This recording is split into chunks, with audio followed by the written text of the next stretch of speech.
Hi, my name is Ania Kolbuszewska. Welcome to my series on successful conflict resolution.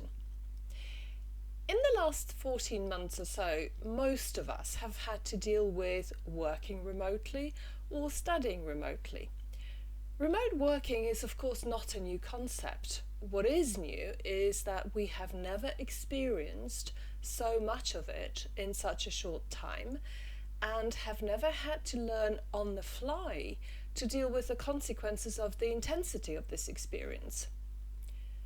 One thing which has also become clear is that remote working is here to stay because it brings a lot of tangible benefits to organizations and to their clients.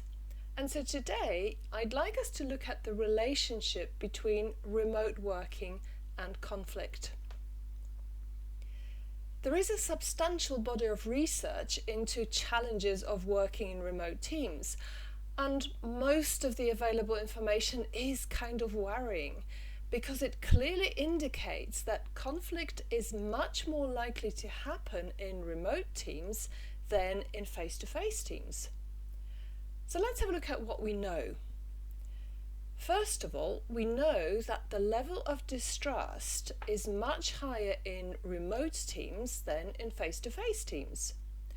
What is dangerous about this is that low-trust organizations are generally less productive than high-trust organizations, and so the increase in distrust is in fact counterproductive. Also, in remote settings, people tend to assess their colleagues' work behaviour as of worse quality than their own, and that leads to resentments, which obviously has a profound impact on relationships between people working together. In addition, when working remotely, people tend to take more risks. This is in fact a very well-researched psychological mechanism which we use, for example, to offset negative feelings, such as the feeling of frustration which lack of face-to-face contact can cause. In remote settings, quite a lot of the communication between team members is in writing for obvious reasons, but this creates a whole host of issues. First of all, people tend to produce a large volume of written communication, and that leads to the feeling of being overwhelmed.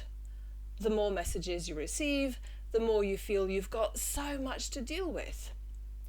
Feeling overwhelmed leads to a high level of frustration, to demotivation, and from there, there's only one step to conflict. In written communication, there is no immediate feedback. Also, people have different interpretations of the meaning of silence.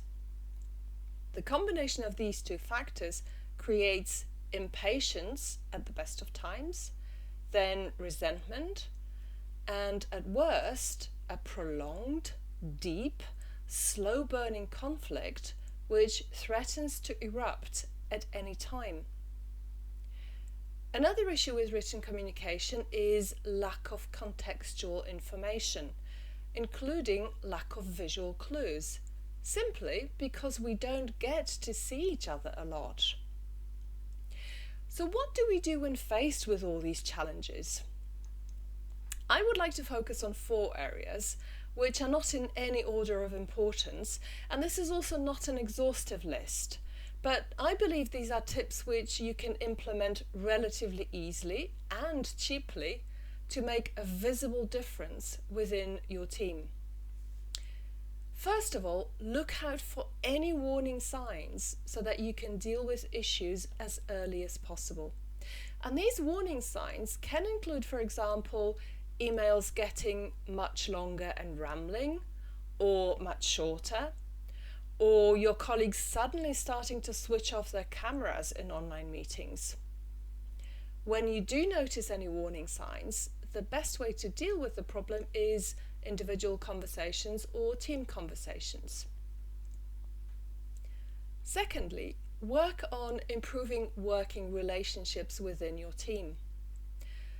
I'm sure that you have heard this phrase water cooler moments time and time again, And for a very good reason, because this is precisely how you work on relationships, by creating opportunities for positive social interactions which don't necessarily have anything to do with the daily tasks. So this can be, for example, a weekly informal meeting where everyone gets together to check in on each other, or a regular team lunch, or a team building activity, or online drinks. And this is important because one of the factors influencing the level of success in terms of conflict resolution is the ratio of positive to negative experiences within the team. The next tip is work on thoughtful communication. This is always important, but it's even more important in remote settings because you have fewer chances of repairing if you do some damage by communicating in a destructive way.